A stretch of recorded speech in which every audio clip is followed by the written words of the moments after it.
What's up, guys? Micah Dobbins, host of the Micah Dobbins Show. And right now, I'm going to go ahead and get into this breaking news story. It has actually been going on for quite a little while, but the San Jose State's volleyball team has been caught up in controversy. And part of the problem is they have a trans player that is leading the team. They ended up clinching a playoff spot. They've had a couple of skirmishes in the court where people were trying to get the player banned or barred from being able to compete. I'm going to read a little bit of the articles to kind of let you guys know what's going on. And I'm also going to go ahead and play a special clip of a high school runner that actually spoke out at a hearing. And I'm going to go ahead and just share this first. So San Jose State's volleyball team is currently guaranteed to face a team in the upcoming Mountain West tournament that has already forfeited to it during the regular season. And for those who don't know, 6 different teams had forfeited against playing against San Jose's volleyball team because the girls on the team weren't comfortable playing against the San Jose's team with a transgender member, one who was born a male, who is now claiming female, playing against them. It was a problem for many of the teammates that they faced in various schools.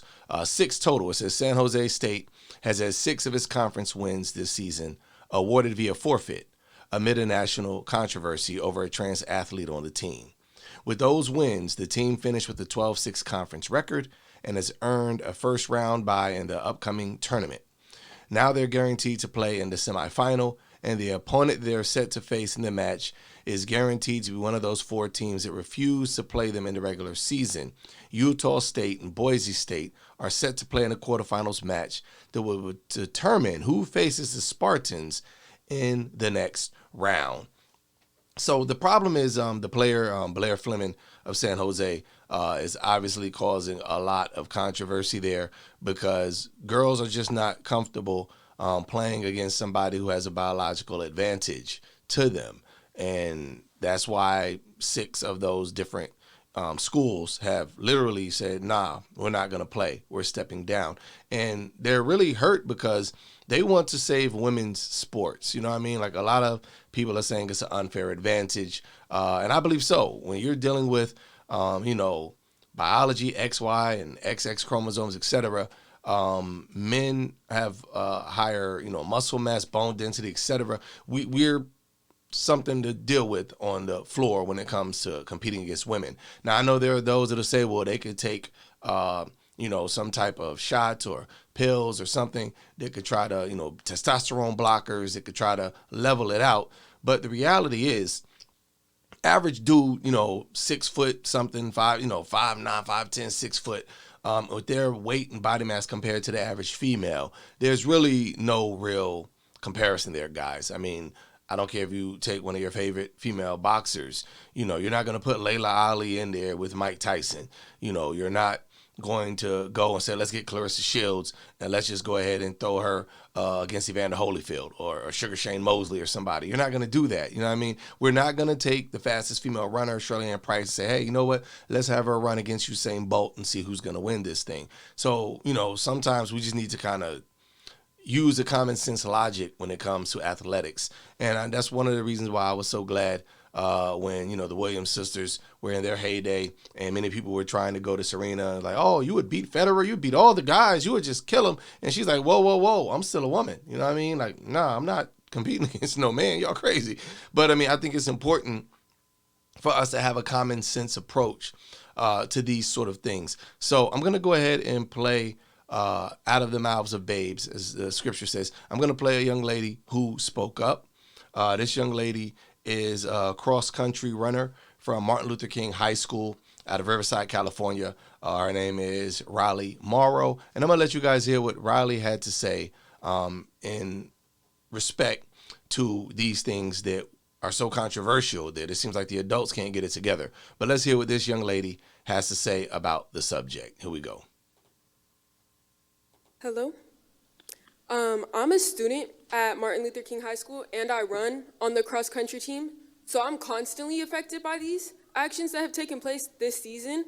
And I have been around the females and just my team in general who have felt almost silenced to speak out about it because the whole LGBTQ is shoved down our throats, it is put in our face, and we live in a society where it is almost impossible to speak out on it without facing the repercussions of it. And I want to pause right there. My heart goes out for any 16-year-old who feels like their voice can't be heard because the adults in the room have a different motive or a different agenda, or just a whole movement within itself would retaliate against them using their voice to speak up for what they feel is right. This young lady, it took a lot of courage to get up and do this, because there are those who do get, pushback when you do speak out. There are serious repercussions if you don't go along to get along. So kudos to Miss Morrow for even speaking out on this issue. We're going to go ahead and let it keep playing, but I just wanted to kind of pause and point out there that it is a real fear that they have to speak out. Don't believe me? Look at some of the recent movies and things that come out. I remember there was a film called What is a Woman, and everybody was all up in arms. How dare you? You can't say what a woman is, what a woman ain't. They were talking about whether men have menstrual cycles or not, or men who believe their women have menstrual cycles or not. So this is a real thing, and you could get into some serious hot water for speaking out on these issues. So kudos to this young lady for that. But I'm going to go ahead and keep playing it. Of it. And I went myself to have a discussion with the head of the athletic director when nobody really felt comfortable enough to speak out.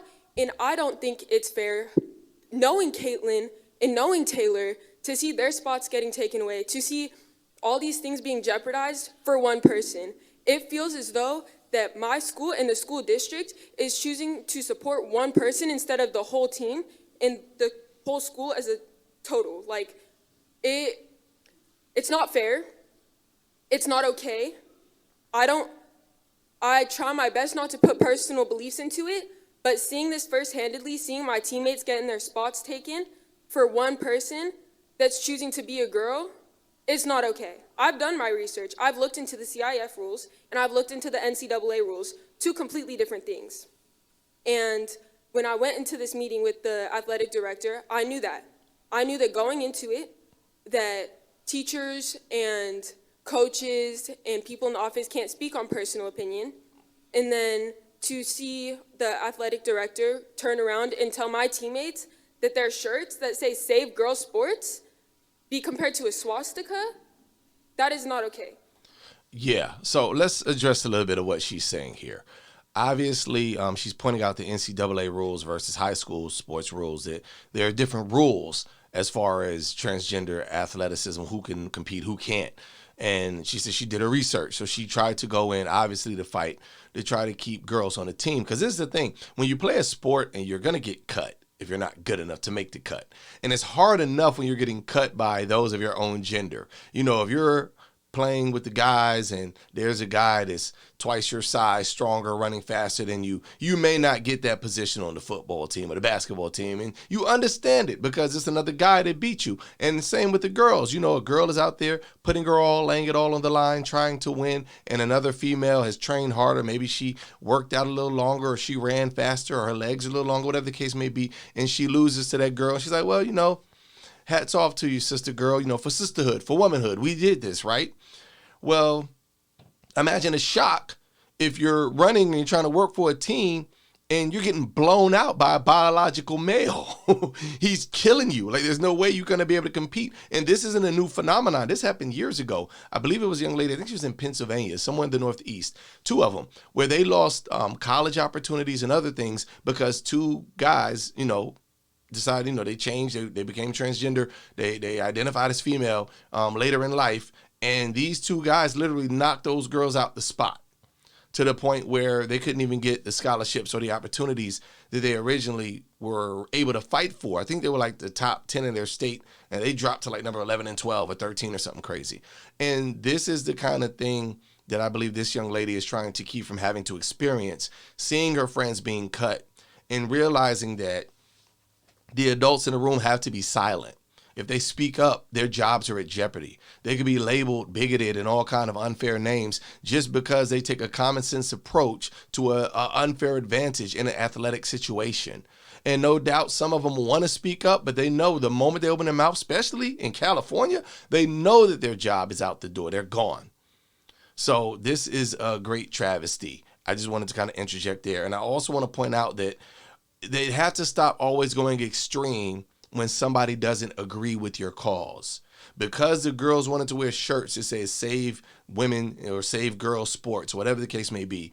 You want to call it a swastika? I need to repeat that because I'm like, are you serious? You're literally going to say that it's like a swastika? Office can't speak on personal That's opinions. crazy. And then to see the athletic director turn around and tell my teammates that their shirts that say save girls sports be compared to a swastika?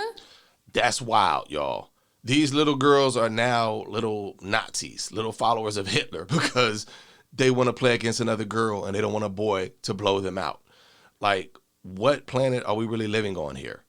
It's time for us to wake up out of our stupor. Like, wake up from your sleep, y'all. Open your eyes and see what's really going on out here. You've went from trying to make a cause or something like that to now becoming tyrants. So like, yo, if you don't go along with what we're saying, we will ruin you. We will go after your sponsorships. We'll go after your jobs. We'll make your life miserable because you won't allow us to continue in our delusions and fantasy. And this is a sad day in America. Let me go ahead and play on. That is not okay. No, These it's not. girls feel silenced. They felt silenced. And when they finally spoke out and did something to go against it and speak out, not directed towards a single person at all, they were completely stabbed in the back by the person that we were told would support us and be able to help us through this. They were said that it was a hate crime, that they were targeting that one person, and that is not the case at all. Taylor and Caitlin are two of the most nice people I've ever met in my life, and to see them having to be told that they're being hateful people is not okay. And it is not okay that I have to be in a position where I'm going to practice and having to see a male in booty shorts and having to see that around me. As a 16-year-old girl, I don't find that as a safe environment. I don't at all. Now, what do we do about that? You see what I'm saying? Now, no doubt, these kids that she's naming living in California, more than likely, they're probably, Taylor Swifties fans and all that, probably were Kamala supporters, etc., probably for, the whole movement that was going on. And then it's like, whoa, wait a minute now. This is affecting me directly where I got to compete against this guy. I got to go into the locker room, into the showers, and there's a biological male in there that, identifies as a woman, but he's literally showing male traits and genitalia and things. And this is what you want the kids to be exposed to? This is why you want them to be able to have these bathroom privileges? Somebody dropped the ball here, and I'm glad it's getting exposed. Let's go ahead and play on. And going into locker room and seeing males in there, I don't find that safe. I don't find going to the bathroom safe when there's guys in there. It's not okay. I'm a 16-year-old girl. There's girls around me where we do not feel safe having boys in our environment. And it isn't okay. It isn't okay to have them on our team. It isn't okay when it's the genetics. It is not okay. Good for her. Good for her. It's good that she spoke out, really, because, again, this is one of those situations where if you don't speak out, guys, you're going to be on the menu next. They're going to railroad whatever else they want to shove, and you're just going to have to deal with it because you didn't speak out. I think it's crazy that they wanted the kids to remove their shirts or conceal their shirts and trying to say that it was like they were wearing swastikas in front of Jewish kids or something.